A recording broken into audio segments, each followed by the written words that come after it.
to flex my love, I want impress, and I want to carry my love away to a place she loves.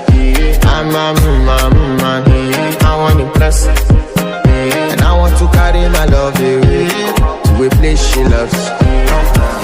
Die whoop, oh die whoop.